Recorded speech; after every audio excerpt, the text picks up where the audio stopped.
Selamat datang di Arah Baru, sebuah ruang tenang untuk kita yang sedang belajar memahami hidup bukan dengan tergesa, tapi dengan sadar.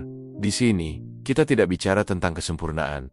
Kita bicara tentang proses, tentang bagaimana manusia, dengan segala luka dan keraguannya, tetap memilih untuk bangkit setiap hari, karena hidup. Seperti yang diajarkan para filsuf Stoik, bukan tentang mengendalikan apa yang terjadi, tapi tentang bagaimana kita meresponsnya. Kita tidak bisa memaksa dunia menjadi lembut pada kita, tapi kita bisa belajar untuk tetap tenang, meski dunia sedang kacau.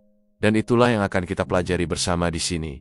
Bagaimana menjadi lebih kuat tanpa kehilangan ketenangan. Bagaimana tetap lembut tanpa kehilangan arah. Selamat datang di perjalanan ini. Selamat datang di Arah Baru, tempat di mana pikiran berhenti berlari dan hati mulai memahami. Pernahkah kamu menyadari betapa seringnya hidup terasa melelahkan, bukan karena apa yang terjadi, tapi karena cara kita menanggapinya. Bukan karena masalahnya terlalu besar, melainkan karena pikiran kita selalu bergerak lebih cepat daripada kesadaran. Kita bereaksi bahkan sebelum benar-benar memahami apa yang sedang terjadi.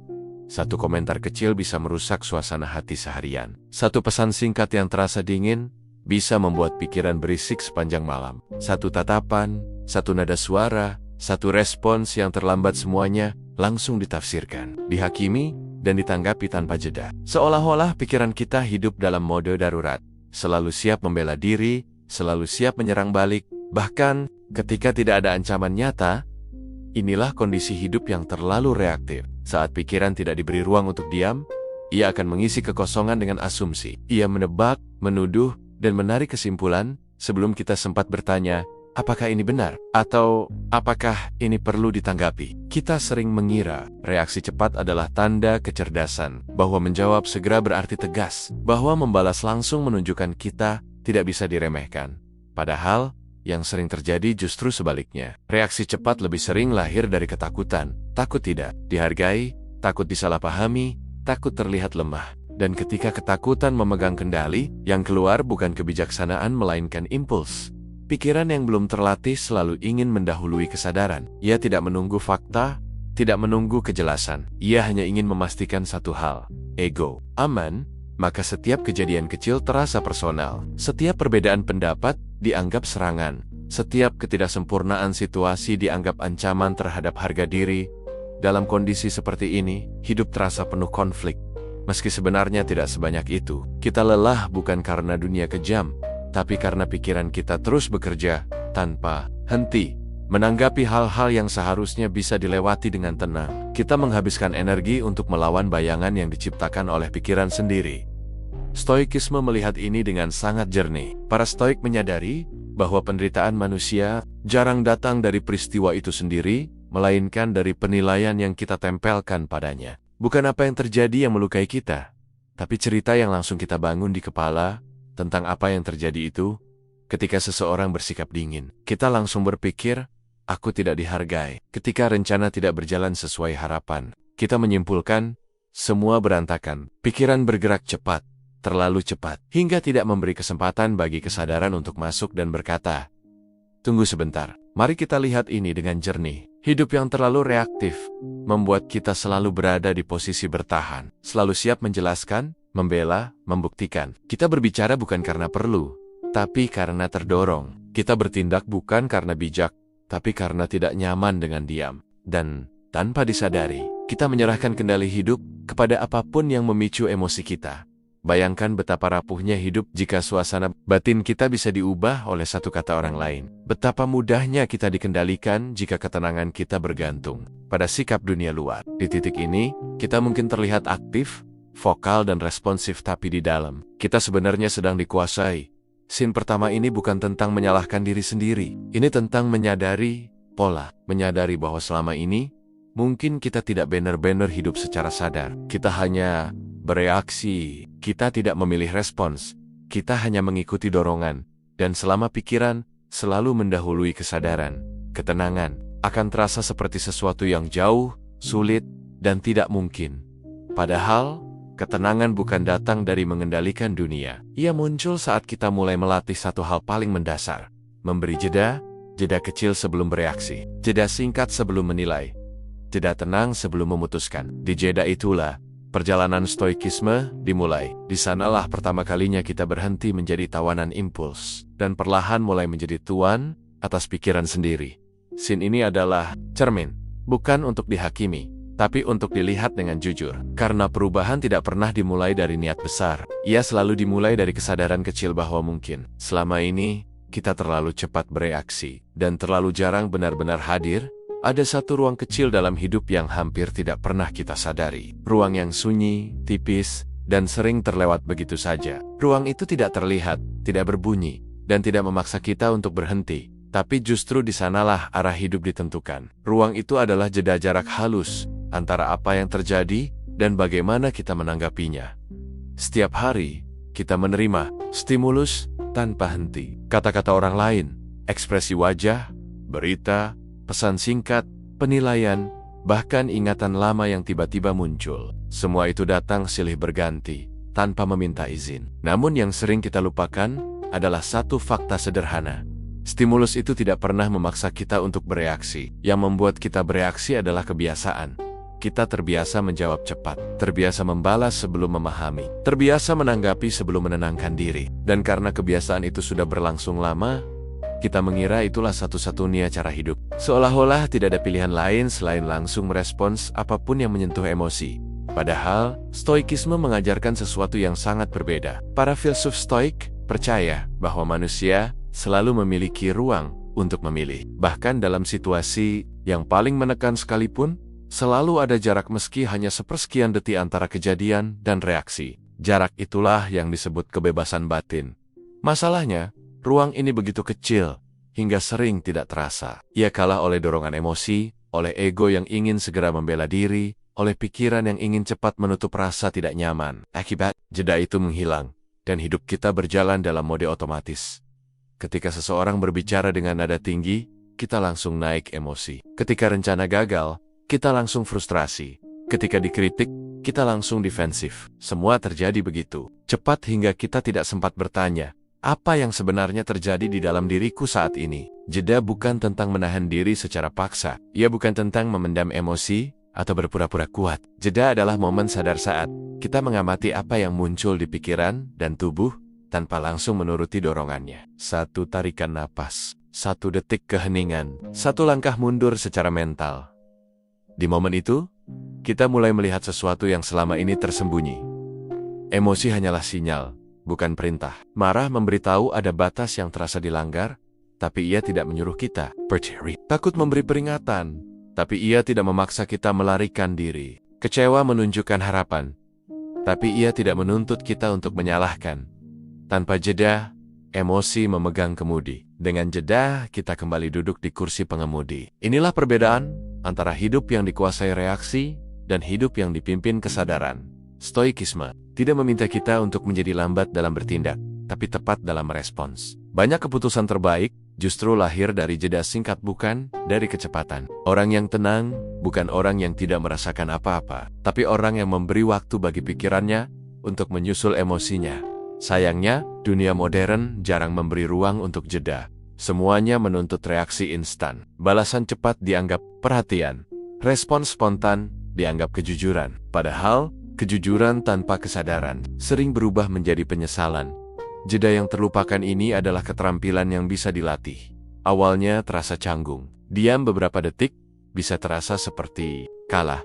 Tidak langsung menjawab bisa terasa seperti lemah. Tapi kita akan menyadari bahwa jeda bukan kehilangan kendali, justru bentuk tertinggi dari kendali diri. Di ruang kecil inilah kualitas hidup berubah. Bukan karena masalah menghilang, tapi karena kita tidak lagi membiarkan setiap stimulus menentukan keadaan batin kita. Kita mulai merespons, bukan bereaksi, dan ketika jeda mulai hadir dalam hidupmu, kamu akan merasakan sesuatu yang baru. Ketenangan yang tidak datang dari dunia yang lebih ramah, tapi dari pikiran yang akhirnya diberi waktu untuk bernapas. Banyak orang mengira bahwa bereaksi cepat adalah tanda kekuatan. Menjawab tanpa ragu dianggap tegas. Membalas dengan emosi dianggap berani. Menunjukkan kemarahan dianggap bukti bahwa kita tidak bisa diperlakukan sembarangan. Namun stoikisme melihat hal ini dengan cara yang berbeda dan jauh lebih jernih. Reaksi bukanlah kekuatan. Ia hanya kebiasaan yang terbentuk dari pengulangan tanpa kesadaran. Sejak lama, Kita dilatih untuk merespons dunia secara refleks. Saat diserang, membela. Saat direndahkan, melawan. Saat disalahkan, menjelaskan. Semua itu terjadi begitu sering, hingga akhirnya terasa alami. Padahal yang terasa alami belum tentu benar, dan yang terasa spontan belum tentu bijak. Kebiasaan bereaksi tumbuh dari satu sumber yang sama, keinginan untuk melindungi ego. Ego ingin diakui, ingin dihargai, ingin dianggap benar. Maka kata-kata, sesuatu yang terasa mengusik kata orang lain, sikap, atau keadaan ego, langsung bergerak. Ia tidak bertanya apakah ini penting. Ia hanya ingin memastikan dirinya tidak terlihat kalah. Inilah mengapa banyak reaksi terasa meledak-ledak. Bukan karena situasinya berat, tapi karena kebiasaan lama belum pernah diuji. Kita bereaksi karena selalu begitu. Bukan karena itu pilihan terbaik. Kita menjawab karena tidak nyaman dengan diam. Bukan karena jawaban itu perlu. Stoikisme mengajarkan bahwa kekuatan sejati tidak terlihat dari seberapa cepat kita membalas, tetapi dari seberapa besar kendali yang kita miliki atas diri sendiri. Orang yang benar-benar kuat tidak takut pada jeda. Ia tidak merasa terancam oleh keheningan. Ia tidak panik ketika tidak segera merespons. Reaksi cepat sering disamakan dengan keberanian, padahal seringkali ia hanyalah ketidaksabaran. Ketidaksabaran untuk menahan emosi, ketidaksabaran untuk berpikir jernih, ketidaksabaran untuk memberi ruang bagi kebijaksanaan muncul. Coba perhatikan momen ketika kamu bereaksi paling keras. Hampir selalu, itu adalah momen ketika kamu merasa tidak aman, merasa diremehkan, merasa tidak didengar, merasa terpojok. Reaksi muncul sebagai pelindung instan, seperti perisai darurat. Tapi perisai yang terus dipakai tanpa sadar justru membuat kita kelelahan. Kebiasaan bereaksi juga menciptakan ilusi kendali. Kita merasa sedang menguasai situasi karena kita melakukan sesuatu, padahal seringkali kita justru sedang dikendalikan oleh emosi itu sendiri. Amarah menentukan kata-kata, ketakutan menentukan keputusan, kekecewaan menentukan sikap. Dalam pandangan Stoik, ini bukan kekuatan, ini perbudakan batin. Marcus Aurelius pernah mengingatkan bahwa kemampuan terbesar manusia adalah tidak terganggu oleh hal-hal di luar kendalinya. Namun, kebiasaan bereaksi membuat kita terus-menerus terganggu. Setiap stimulus kecil bisa mengubah suasana hati. Setiap komentar bisa menggeser arah pikiran yang lebih berbahaya. Kebiasaan ini jarang disadari. Kita jarang berhenti dan berkata, "Aku bereaksi bukan karena perlu, tapi karena terbiasa." Tanpa kesadaran ini, kita akan terus mengulang pola yang sama, berharap hasilnya berbeda. Berhenti bereaksi bukan berarti menjadi pasif. Stoikisme tidak mengajarkan diam tanpa sikap. Yang diajarkan adalah memilih respons dengan sadar. Ada besar antara tidak melakukan apa-apa dan memilih untuk tidak bereaksi. Ketika kamu berhenti bereaksi secara otomatis, kamu mulai melihat pilihan. Kamu bisa berbicara dengan tenang, kamu bisa menunda jawaban, kamu bisa memilih diam. Dan dari semua itu, muncul satu hal yang tidak pernah lahir dari reaksi. Wibawa batin. Orang yang tidak mudah terpancing sering disalahpahami sebagai dingin atau tidak peduli. Padahal sebenarnya, ia hanya tidak lagi diperbudak oleh kebiasaan lama. Ia tidak merasa perlu membuktikan apapun kepada siapapun. Di titik ini, kekuatan sejati mulai terbentuk. Bukan kekuatan untuk menguasai orang lain, tetapi kekuatan untuk menguasai impuls sendiri. Dan itulah awal dari pikiran yang benar-benar tenang. Ada satu kecenderungan halus dalam diri manusia yang jarang disadari. Ketika pikiran tidak dilatih, ia hampir selalu berdiri di pihak ego, bukan di pihak kebenaran. Ia tidak bertanya apa yang benar, ia hanya bertanya apa yang menguntungkan citra diri. Apa yang membuatku terlihat baik? Apa yang membuatku tidak salah? Apa yang membuatku tidak kalah? Setiap kali kita merasa tersinggung, marah atau defensif, sebenarnya bukan kebenaran yang sedang kita bela. Yang kita lindungi adalah gambaran tentang diri kita sendiri. Ego tidak suka dikoreksi. Ia tidak nyaman jika disalahpahami. Ia gelisah ketika posisinya goyah. Dan pikiran yang belum terlatih akan langsung bekerja untuk menenangkan kegelisahan. Itu bukan dengan kejernihan, tapi dengan pembelaan. Inilah mengapa banyak percakapan berubah menjadi perdebatan yang melelahkan. Bukan karena topiknya rumit, tetapi karena masing-masing pihak tidak sedang mencari kebenaran. Mereka sedang menjaga harga diri. Mereka tidak mendengar untuk memahami. Mereka mendengar untuk menyiapkan jawaban. Stoikisme melihat pola ini sebagai sumber utama kekacauan batin. Selama pikiran masih menjadi alat ego, ketenangan akan selalu rapuh. Sedikit kritik saja cukup untuk memicu pertahanan. Sedikit perbedaan pendapat terasa seperti serangan pribadi. Pikiran yang tidak dilatih akan selalu menafsirkan dunia secara personal. Jika seseorang tidak setuju, ego berkata, "Aku tidak dihargai." Jika hasil tidak sesuai harapan, ego berbisik, "Aku gagal." Jika ada kesalahan, ego berteriak, "Ini bukan salahku." Semua pengalaman disaring melalui satu pertanyaan sempit, "Apa dampaknya bagi citraku?" Padahal, kebenaran seringkali tidak peduli pada ego. Ia tenang, netral, dan tidak berisik. Ia tidak butuh pembelaan emosional, ia hanya butuh kejujuran. Namun kejujuran terasa mengancam bagi pikiran yang belum siap. Mengakui kesalahan terasa seperti runtuh. Mengubah pandangan terasa seperti kalah. Karena itu, pikiran yang belum terlatih lebih memilih merasa benar daripada menjadi benar. Ia lebih nyaman membenarkan diri daripada memperbaiki diri. Dan selama itu berlangsung, pertumbuhan akan selalu terhambat. Stoikisme mengajak kita melihat pikiran sebagai alat, bukan tuan. Alat ini bisa digunakan untuk memahami realitas, atau digunakan untuk memperkuat ego. Tanpa latihan, ia akan otomatis memilih yang kedua. Bukan karena jahat, tapi karena ego menawarkan rasa aman instan. Latihan stoik bukan tentang mengalahkan ego, tapi mengenalinya. Menyadari saat pikiran mulai defensif. Menyadari dorongan untuk menjelaskan terlalu banyak, membela terlalu cepat, menyerang terlalu halus. Di momen kesadaran itulah kita diberi pilihan. Melanjutkan kebiasaan lama, atau berhenti sejenak dan bertanya, apakah aku sedang mencari kebenaran? Atau hanya ingin menang? Orang yang tenang, bukan orang yang selalu benar. Ia adalah orang yang tidak takut salah. Ia tidak runtuh ketika dikoreksi. Ia tidak merasa kecil ketika mengubah pandangan. Karena harga dirinya tidak bergantung pada citra yang rapuh, melainkan pada integritas batin.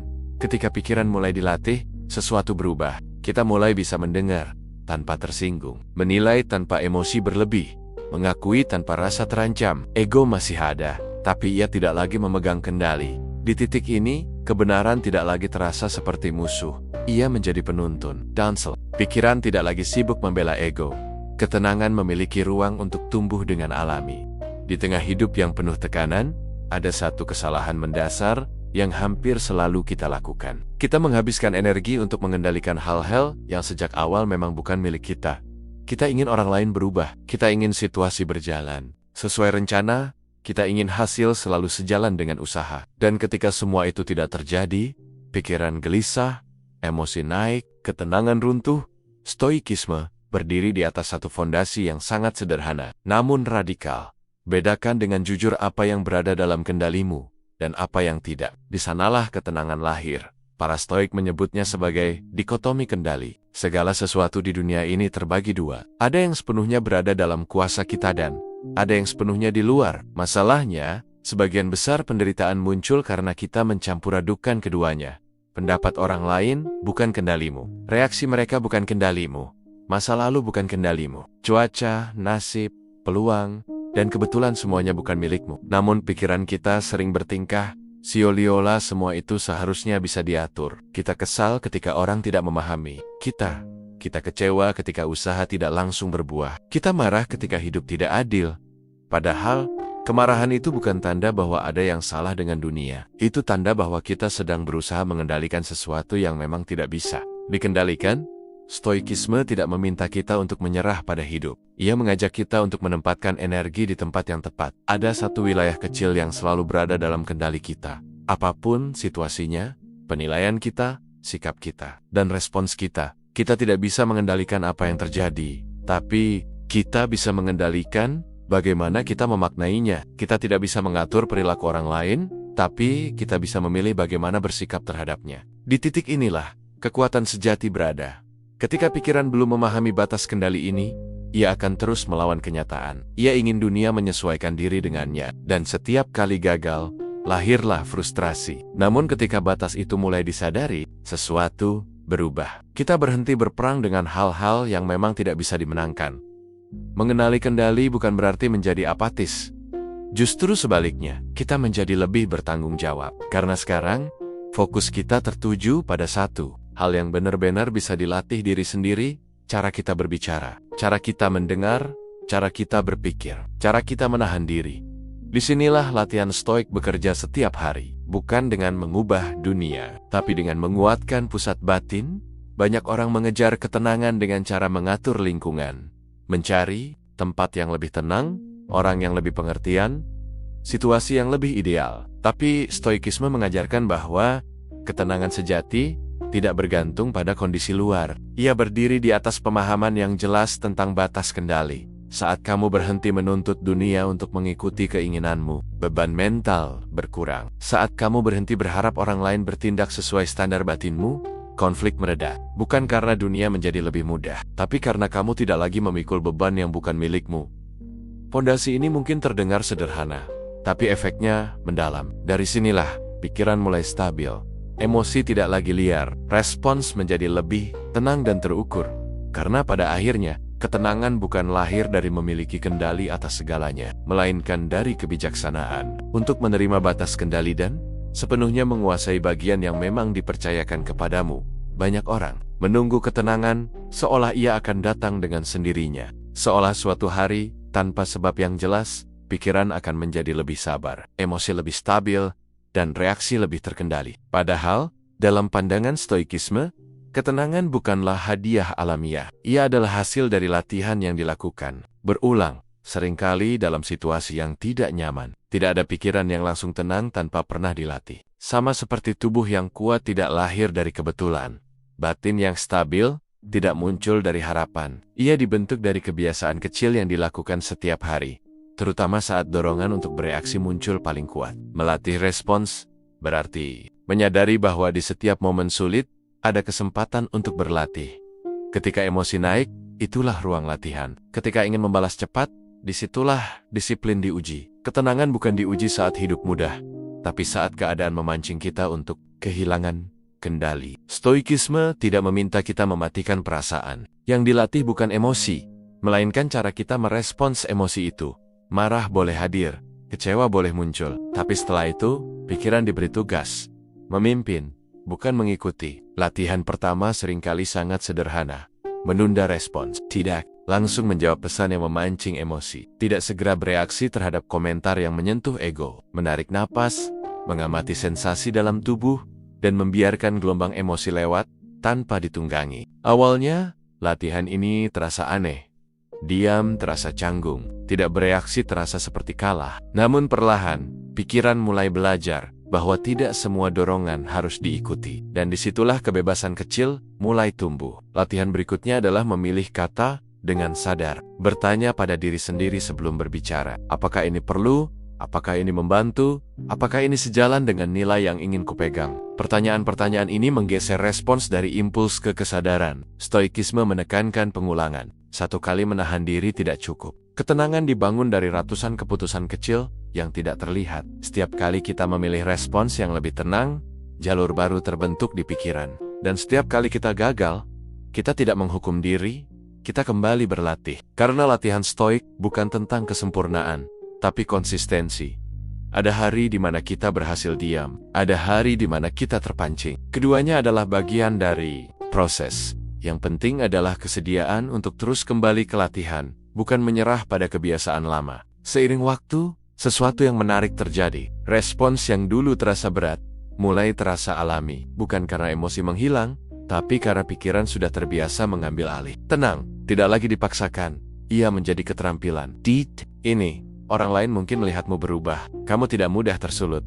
Kamu tidak terburu-buru menjelaskan. Kamu tidak reaktif seperti dulu. Bukan karena kamu menahan diri dengan keras, tapi karena batinmu sudah terlatih. Stoikisme mengingatkan kita bahwa kualitas hidup tidak ditentukan oleh peristiwa besar, melainkan oleh cara kita merespons hal-hal kecil yang terjadi setiap hari. Dan setiap respons adalah latihan. Setiap momen adalah kesempatan. Tenang, paket. Ia adalah hasil dari kesediaan untuk melatih pikiran. Sekali lagi, dan sekali lagi, sampai respons sadar menjadi kebiasaan baru. Salah satu kesalahpahaman terbesar tentang stoikisme adalah anggapan bahwa ia mengajarkan manusia untuk mematikan emosi. Seolah menjadi tenang berarti menjadi dingin, tidak peduli, dan tidak merasakan apa-apa. Padahal, stoikisme tidak pernah meminta kita untuk menolak emosi. Yang diminta adalah memimpin emosi, bukan tunduk padanya. Emosi adalah bagian alami dari manusia. Ia muncul sebelum pikiran sempat berbicara. Marah, takut, cemas, sedih semuanya datang sebagai reaksi awal tubuh terhadap dunia. Stoik memahami hal ini. Mereka tidak melawan kemunculan emosi, karena melawan hanya akan memperkuatnya. Masalah tidak pernah terletak pada emosi itu sendiri, tetapi pada siapa yang memegang kendali setelah emosi muncul. Apakah emosi yang menentukan, tindakan, atau pikiran yang sadar yang mengambil alih arah? Ketika emosi tidak dipimpin, ia berubah menjadi tuan. Amarah berbicara atas nama kita. Ketakutan mengambil keputusan untuk kita, kekecewaan menentukan cara kita memandang diri sendiri. Dan tanpa sadar, hidup kita dijalankan oleh keadaan batin yang berubah-ubah. Stoikisme mengajarkan bahwa langkah pertama bukan menekan emosi, melainkan mengakuinya. Menyadari, aku sedang marah, aku sedang kecewa, aku sedang takut. Kesadaran ini sederhana, tapi sangat kuat. Karena begitu emosi diberi nama, jarak mulai tercipta. Di jarak itulah kepemimpinan dimulai. Memimpin emosi berarti mendengarkan pesannya, tanpa langsung menuruti perintahnya. Marah mungkin memberi sinyal bahwa ada batas yang dilanggar. Takut mungkin memperingatkan adanya risiko. Sedih mungkin menunjukkan kehilangan yang perlu diterima. Namun tidak satupun dari emosi itu berhak menentukan tindakan secara otomatis. Pikiran yang terlatih bertanya, apa respons terbaik dalam kondisi ini? Bukan apa yang ingin kulakukan sekarang. Perbedaan ini halus, tapi menentukan arah. Hidup. Banyak orang terjebak antara dua ekstrem, menuruti emosi sepenuhnya atau menekannya habis-habisan. Keduanya melelahkan. Menuruti emosi membuat hidup kacau. Menekan emosi membuat batin tegang. Stoikisme menawarkan jalan tengah, menerima kehadiran emosi, lalu mengarahkannya. Seperti kuda yang kuat, emosi memiliki energi besar. Jika dilepas tanpa kendali, ia bisa mencelakakan. Jika dikurung terlalu keras, ia memberontak. Tapi jika dipimpin dengan tenang, ia menjadi kekuatan yang membawa kita ke tujuan.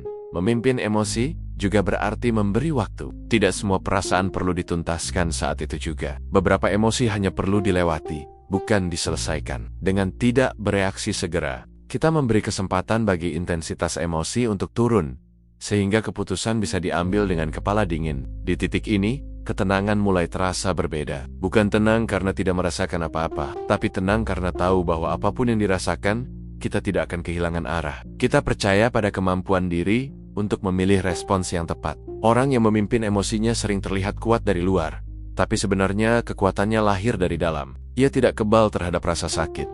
Ia hanya tidak membiarkan rasa sakit mengendalikan hidupnya. Dan ketika emosi tidak lagi menjadi musuh yang harus dilawan, melainkan kekuatan yang dipimpin, pikiran menemukan keseimbangan. Di sanalah stoikisme bekerja dengan paling nyata membuat manusia tetap manusia, namun tidak lagi diperbudak oleh gejolak batinnya sendiri.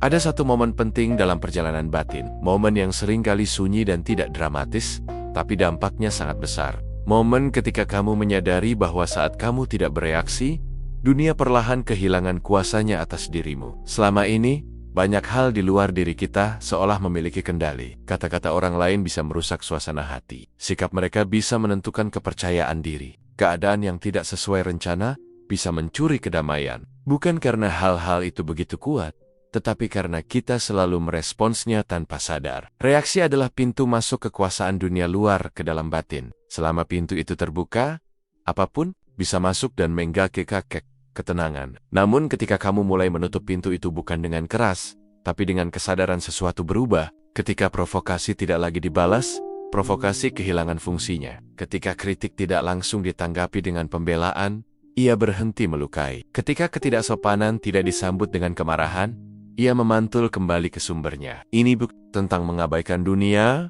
tapi tentang tidak lagi menyerahkan kendali batin kepadanya. Stoikisme mengajarkan bahwa tidak semua hal pantas mendapatkan reaksi. Banyak hal hanya menguji apakah kita masih bisa dikendalikan. Ketika kita selalu bereaksi, kita memberi sinyal bahwa tombol emosi kita mudah ditekan. Dunia pun terus menekannya. Namun saat kamu tidak bereaksi, dunia kebingungan. Tidak ada konflik untuk dilanjutkan. Tidak ada drama untuk dipelihara.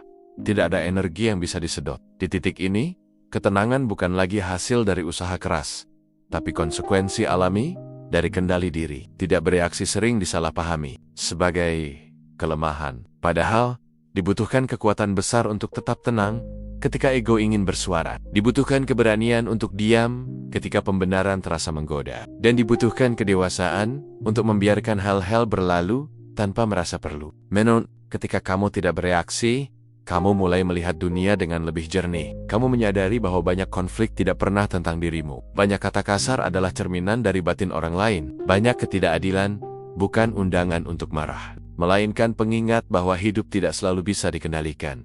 Di momen-momen ini, kebebasan mental muncul, bukan karena dunia menjadi lebih baik, tapi karena kamu tidak lagi menunggu dunia berubah agar bisa tenang. Kamu berhenti hidup dalam mode siaga. Kamu tidak lagi selalu siap membalas. Energi yang dulu habis untuk reaksi, kini kembali ke dalam diri. Ia menjadi kejernihan, keteguhan, dan kehadiran. Orang-orang mungkin masih bersikap sama. Keadaan mungkin tetap menantang, tapi pengaruhnya terhadap batinmu jauh berkurang. Karena kendali sudah berpindah tangan. Saat kamu tidak bereaksi, kamu tidak sedang kalah. Kamu sedang membebaskan diri. Dan di sanalah, tanpa suara dan tanpa drama, dunia perlahan kehilangan kuasanya atas dirimu. Setelah kamu belajar tidak bereaksi, satu hal perlahan menjadi jelas. Hidup mulai terasa berbeda, bukan karena masalah menghilang, bukan karena orang-orang tiba-tiba berubah, tetapi karena cara kamu merespons setelah bergeser, dan perubahan kecil di dalam ini, tanpa disadari, mulai mengubah cara hidup merespons kamu.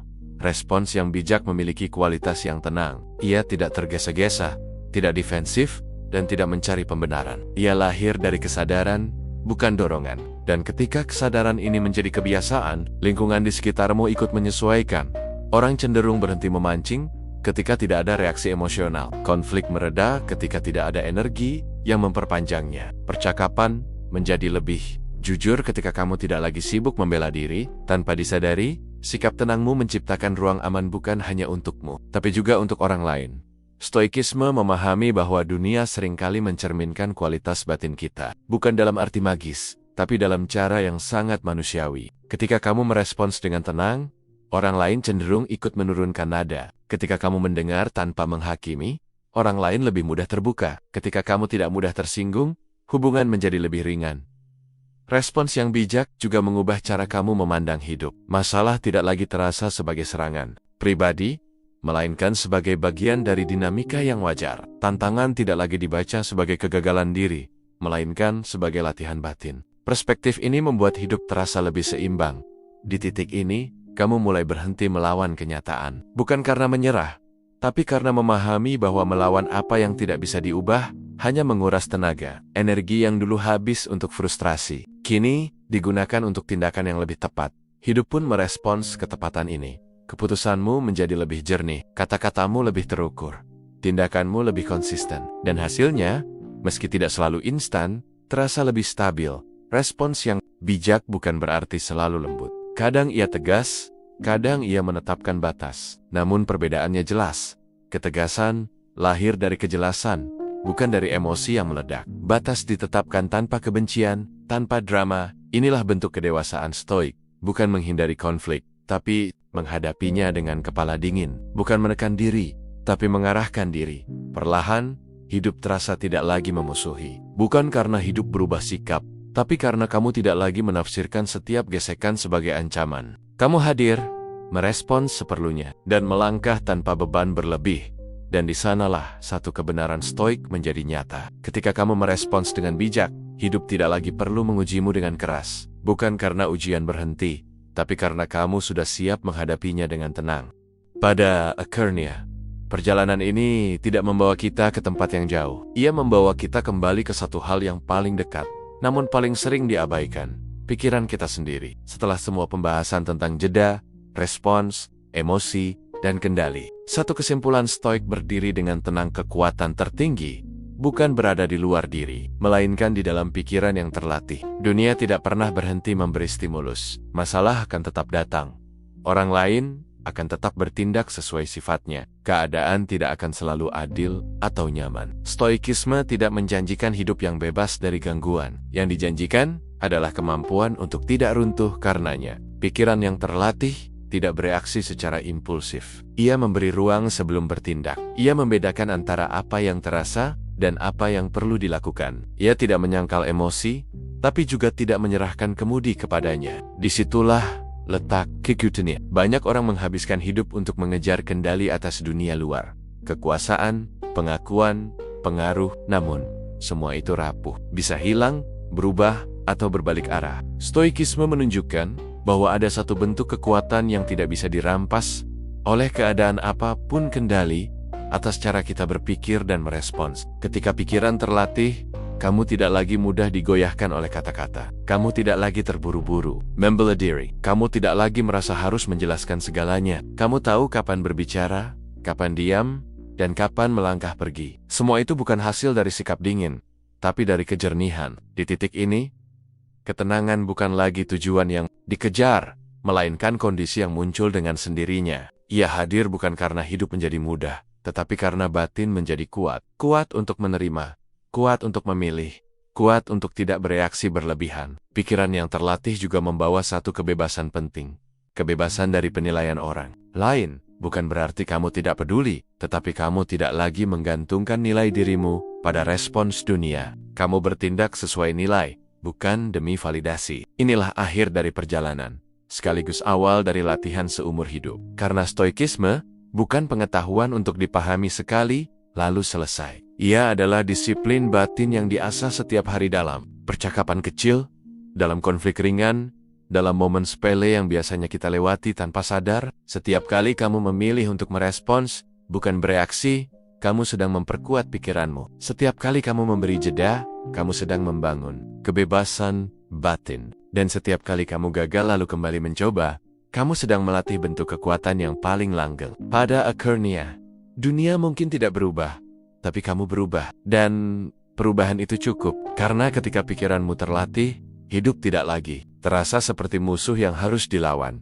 melainkan medan latihan yang membentuk keteguhan. Itulah kekuatan tertinggi menurut stoikisme. Tidak berisik, tidak mencolok, tapi kokoh, tenang, dan sepenuhnya berada dalam kendalimu.